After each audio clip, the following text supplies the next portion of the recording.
Hi guys, in this video I'll show you how to install Apollo Group TV on your iPhone.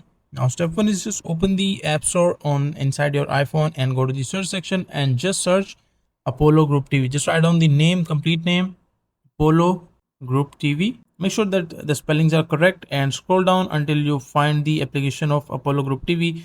As you can see, like I am not able to find the application. That is because that is not available inside my region. So what you can do is just go back to the profile icon of your the app store. Just click on the your Apple ID.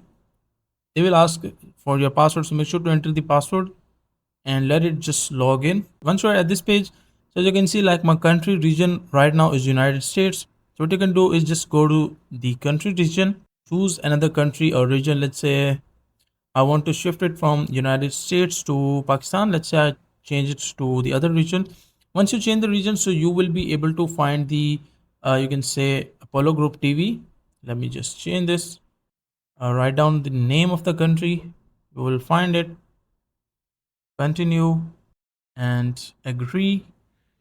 It might take few seconds, so don't worry. Just do the process. And once you reach at this page, let it just load. None. Make sure to enter your street, your city, your postcode, everything like the phone number. And once you click on done, just restart your app store once. And once you restart, after that, you will be able to find the Apollo Group TV inside your app store and use it in your iPhone.